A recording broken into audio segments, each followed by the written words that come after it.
മതസൗഹാർദ്ദത്തിന്റെ മഹനീയ സന്ദേശമുയർത്തി കണ്ടല്ലൂരിൽ നടന്ന ഇഫ്താർ സംഗമം വേറിട്ടതും മാതൃകാപരവുമായി. കണ്ടപ്പുറം പള്ളി എന്ന കണ്ടല്ലൂർ മുസ്ലിം ജമാഅത്തിൽ ബാങ്കുവിളി തുടങ്ങിയപ്പോൾ കണ്ടല്ലൂർ തെക്ക് പൊടിയാലിയിൽ വയലിൽ ശിവപാർവതി ക്ഷേത്രാങ്കണത്തിൽ നോമ്പ് തുറന്നത് നൂറുകണക്കിന് ആളുകളാണ്. മതസൗഹാർദ്ദത്തിന്റെ മഹനീയ സന്ദേശമുയർത്തി കണ്ടല്ലൂരിൽ നടന്ന ഇഫ്താർ സംഗമം വേറിട്ടതും മാതൃകാപരവുമായി മാറി. കണ്ടപ്പുറം പള്ളി എന്ന കണ്ടല്ലൂർ മുസ്ലിം ജമാഅത്തിൽ ബാങ്കുലി തുടങ്ങിയപ്പോൾ കണ്ടല്ലൂർ തെക്ക് പൊടിയാലിൽ വയലിൽ ശിവപാർവതി ക്ഷേത്രാങ്കണത്തിൽ നോമ്പ് തുറന്നത് നൂറുകണക്കിന് ആളുകളാണ്. മാനവികതയുടെ അന്തസത്ത പകർന്നാണ് കണ്ടല്ലൂർ തെക്ക് പൊടിയാലിൽ വയലിൽ ശിവപാർവതി ക്ഷേത്രാങ്കണത്തിൽ ഇഫ്താർ സംഗമം നടന്നത്. ക്ഷേത്ര കമ്മിറ്റിയുടെ ക്ഷണം സ്വീകരിച്ച് കണ്ടല്ലൂർ മുസ്ലിം ജമാഅത്ത് അംഗങ്ങളും ക്ഷേത്രത്തിൽ എത്തിയതോടെ ചടങ്ങുകൾ ആരംഭിച്ചു. ഈന്തപ്പഴം, പഴവർഗ്ഗങ്ങൾ തുടങ്ങി ലഘുഭക്ഷണങ്ങളും നോമ്പുകഞ്ഞിയും പായസവുമടക്കം ടേബിളുകളിൽ നിറഞ്ഞു.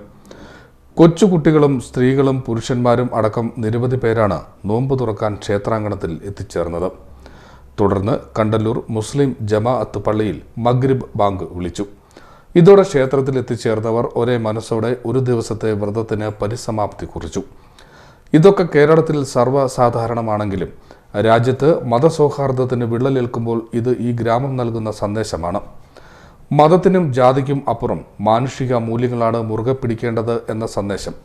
നോമ്പുതുറയിൽ ക്ഷേത്രം തന്ത്രി TK ശിവശർമ്മൻ തന്ത്രികൾ, ജമാഅത്ത് ചീഫ് ഇമാം അബ്ദുൾ റഷീദ് ബാഖവി എന്നിവർ മതസൗഹാർദ്ദ സന്ദേശം നൽകി. ഒരു പക്ഷേ നിങ്ങൾക്കറിയാം, ജാതിഭേദം മതദേശം ഏതുമില്ലാതെ സർവരും സോദരത്തേനെ വാഴുന്ന മാതൃകാ സ്ഥാനമാണ്. വളരെ അർത്ഥവ്യാപ്തിയുള്ളൊരു ഈരടികളാണ്.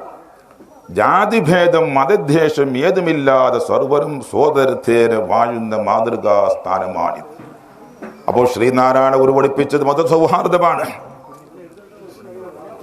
അങ്ങനെ എല്ലാ മതങ്ങളും പഠിപ്പിക്കുന്ന സൗഹാർദ്ദത്തോടുകൂടി, സമാധാനത്തോടുകൂടി, ശാന്തിയോടുകൂടി ജീവിക്കണമെന്നാണ്.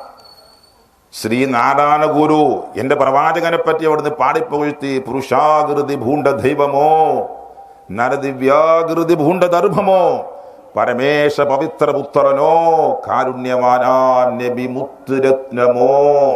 കാരുണ്യത്തിന്റെ മുത്താണ് മുഹമ്മദ് മുസ്തഫ എന്ന് സല്ലല്ലാഹു അലൈഹി വസല്ലം ശ്രീ നാടാനോട് അവിടുന്ന് പാടിപ്പുഴ്ത്തി. ഞങ്ങളെ സംബന്ധിച്ചിടത്തോളം ഞങ്ങളുടെ നാട് വളരെ സന്തോഷത്തിലാണ്. കാരണം വളരെ ചെറിയൊരു ചടങ്ങായിരുന്നെങ്കിലും ഇതൊരു സ്നേഹ കൂട്ടായ്മയാണ്.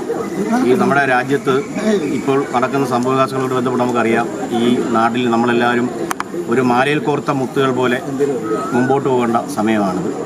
അതിനുള്ള ക്ഷണം ഞങ്ങൾ അമ്പല കമ്മിറ്റിയുടെ ഭാഗത്തു നിന്നുണ്ടാവുകയും വളരെ സന്തോഷത്തോടെ ജമാഅത്ത് കമ്മിറ്റി അതിനോട് പ്രതികരിക്കുകയും അങ്ങനെ ഇവിടെ ഞങ്ങൾ എല്ലാവരുടെ കൂടി ചേർന്നുകൊണ്ട് ജാതിയുടെയും മതത്തിൻ്റെയും ഒക്കെ അതിർവരമ്പുകൾ ഇല്ലാതാക്കിക്കൊണ്ടുള്ള ഒരു സ്നേഹസംഘമാണ് ഇവിടെ നടന്നിരിക്കുന്നത്. ഇതിൽ ജാതിയോ മതമോ രാഷ്ട്രീയമോ മറ്റു വിഭാഗീയതകളൊന്നുമില്ലാത്ത ഒരു സന്തോഷപൂർവമായ സ്നേഹം. ഇതിൽ പങ്കെടുത്ത മുഴുവൻ പേരോടും നന്ദിയും ഞങ്ങളുടെ സ്നേഹവും അറിയിക്കുകയാണ്.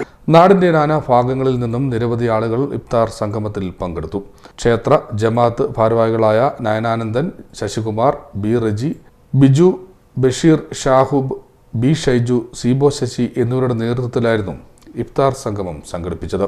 കായംകുളം MLA U പ്രതിഭ, ഷാജഹാൻ, B അബിൻഷാ, വിവിധ രാഷ്ട്രീയ സാമൂഹ്യ നേതാക്കൾ എന്നിവർ ഇഫ്താർ സംഗമത്തിൽ പങ്കെടുത്തു. CDNet news, Pullukulangara.